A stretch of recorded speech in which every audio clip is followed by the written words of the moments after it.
The American Civil War did not erupt from a single sudden event. It was the culmination of decades of simmering tensions, a slow and tragic unraveling of a nation that was, from its very inception, a house divided against itself.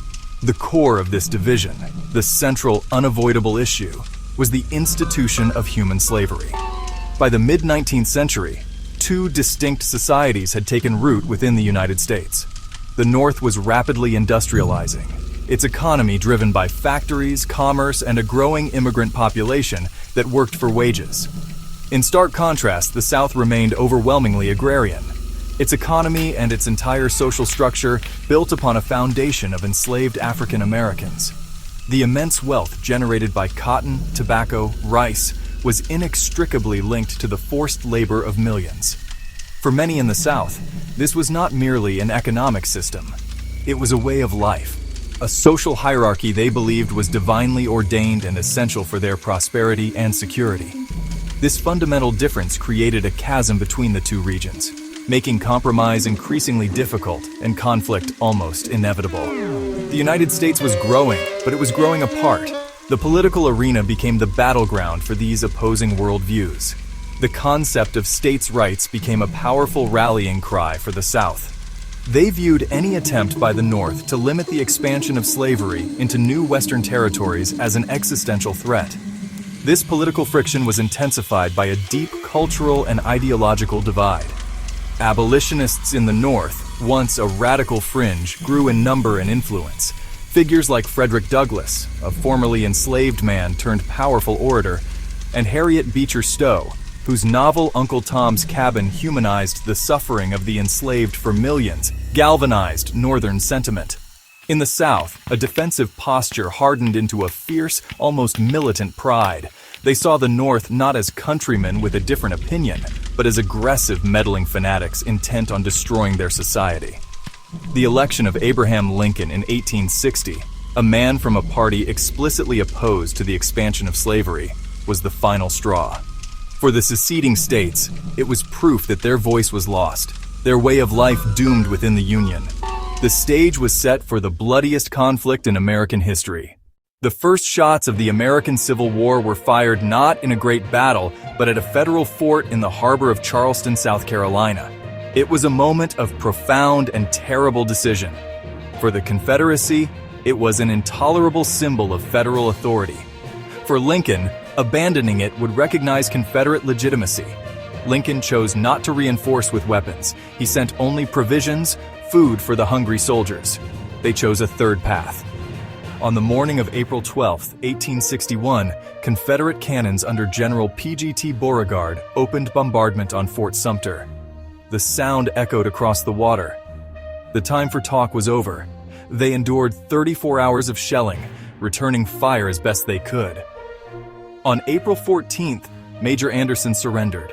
The news of Fort Sumter's fall electrified North and South. In the North, the attack was seen as treason and unified public fury. Lincoln's call for 75,000 volunteers drew an overwhelming response. Young men rushed to enlist. In the South, Charleston's victory sparked wild jubilation. Virginia, Arkansas, Tennessee, North Carolina. The lines were drawn. Brother was now set against brother. In the summer of 1861, both North and South were filled with a naive and dangerous optimism. Each side believed in the righteousness of its cause and was convinced that a single decisive battle would bring the other to its senses and end the war. That battle came on July 21, 1861, near a meandering creek called Bull Run in Manassas, Virginia. Washington society, expecting a grand spectacle and a swift Union victory, traveled out in carriages with picnic baskets to watch the show. What they witnessed was not a parade, but a brutal and chaotic slaughter. The inexperienced armies clashed with ferocious but undisciplined energy. For a time, the Union forces seemed to be winning, but a determined Confederate stand earning General Thomas Jackson the nickname Stonewall turned the tide. The Union advance crumbled into a panicked retreat. Soldiers, tangled with the fleeing civilian spectators, streamed back toward the safety of Washington in a state of utter disarray. The Battle of Bull Run was a sobering shock to the system. It taught the nation a terrible lesson. This would not be a short, romantic war. It would be a long, bloody, and arduous struggle. The year 1862 saw the scale of the fighting escalate dramatically. Armies numbering in the tens of thousands maneuvered across the landscape, clashing in battles that dwarfed anything seen before on the American continent.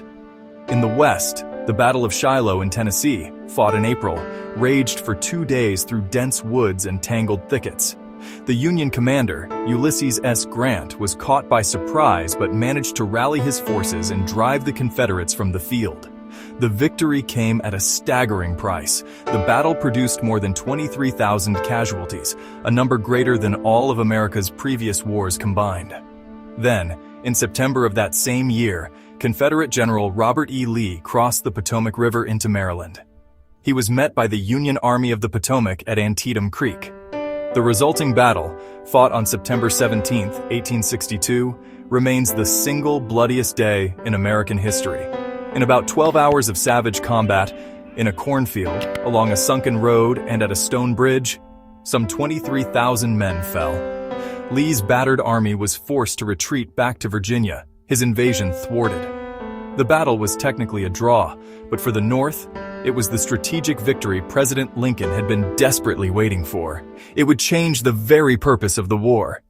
From the outset of the war, Abraham Lincoln's stated goal was singular and unwavering: to preserve the Union.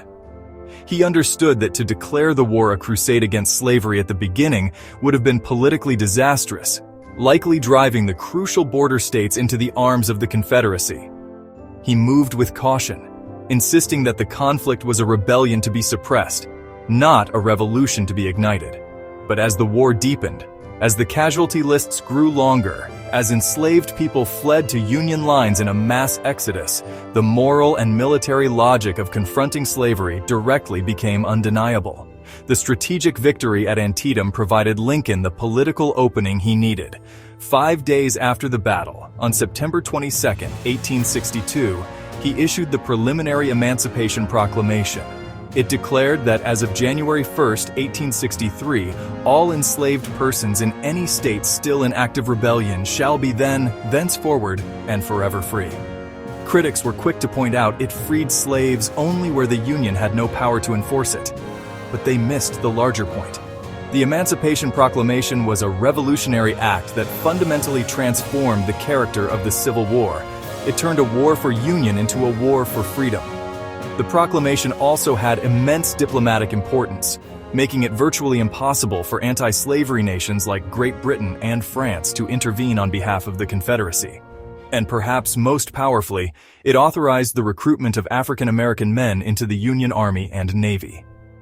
This was a monumental step, turning the very people the Confederacy sought to keep in chains into armed soldiers fighting for their own liberation.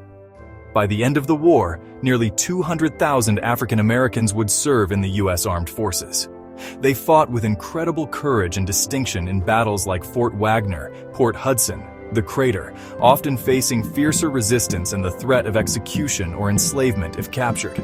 Their service was not just a military contribution, it was a powerful claim to citizenship. These men in their blue uniforms were fighting for the Union, for their families, for their dignity, for the promise of a future where they and their children would be free. Lincoln's proclamation had unlocked this powerful force. It sealed the fate of the Confederacy, and it redefined the meaning of America. In the summer of 1863, General Robert E. Lee decided to risk everything on a second invasion of the North. His goals were ambitious: to relieve pressure on war-torn Virginia, to gather much-needed supplies from the rich Pennsylvania countryside, to win a shattering victory that might force the Lincoln administration to sue for peace. Unwittingly, they were marching toward a fateful encounter at a small, unremarkable Pennsylvania town where 10 roads converged: Gettysburg. The battle began almost by accident on July 1, 1863, when Confederate troops looking for a rumored supply of shoes clashed with Union cavalry. The fighting quickly escalated as both armies, spread out for miles, rushed to the sound of the guns. For 3 scorching summer days, the fields, the hills, and the ridges around Gettysburg became the site of the largest and most consequential battle ever fought in North America. The first day saw Union forces driven back to a strong defensive position on Cemetery Hill, Cemetery Ridge, and Little Round Top. The second day was marked by a series of ferocious Confederate assaults on the Union flanks. The fighting raged in places forever etched into American memory: the Devil's Den, the Wheat Field, the Peach Orchard. In each location, Union troops held on, sometimes just barely, repelling wave after wave of determined attacks. Lee, still convinced his men were invincible, resolved to make one final, titanic effort to break the Union center on the third day. That effort came on the afternoon of July 3rd, in the form of a massive infantry assault known to history as Pickett's Charge. Following a deafening artillery barrage, some 12,500 Confederate soldiers marched across a mile of open field toward the Union line on Cemetery Ridge. They advanced with breathtaking courage into a storm of cannon and rifle fire. The Confederate line was torn to pieces, and only a handful of men reached the Union position before being killed, captured, or forced to retreat. As the shattered remnants of his army stumbled back, Lee rode among them, saying, "It is all my fault." The battle was over. The invasion was broken. It was the high water mark of the Confederacy, a turning point from which the South would never fully recover. While the great battles between Lee's army and the Army of the Potomac often captured the nation's attention, the Civil War was a vast and sprawling conflict, fought on multiple fronts. The war in the West, the vast territory between the Appalachian Mountains and the Mississippi River, was just as crucial to the final outcome. Here, the primary strategic objective for the Union was to gain control of the Mississippi River, splitting the Confederacy in two. The general who would ultimately achieve this was Ulysses S. Grant. Grant was a different kind of general from the more cautious commanders in the East. He was dogged, relentless, and understood that the objective was not just to win battles, but to destroy the enemy's ability to wage war. After his hard-won victory at Shiloh, Grant set his sights on Vicksburg, Mississippi. Known as the Gibraltar of the Confederacy, Vicksburg was a fortress city perched on high bluffs overlooking the river, seemingly invulnerable to attack. After several direct assaults failed, Grant executed a brilliant campaign of maneuver, eventually laying siege to the city, cutting it off from all supplies. For 47 days, soldiers and civilians endured constant bombardment and starvation, until they were finally forced to surrender on July 4, 1863, one day after the victory at Gettysburg. In 1864, Lincoln appointed Grant as General-in-Chief of all Union armies. Grant moved east to confront Lee directly, while he entrusted his most capable subordinate, William Tecumseh Sherman, with command in the West. Sherman's task was to drive from Tennessee into the heart of Georgia, capture the vital rail and industrial center of Atlanta, and make Georgia howl. After capturing the city in September 1864, a victory that helped ensure Lincoln's re-election, Sherman embarked on his infamous March to the Sea.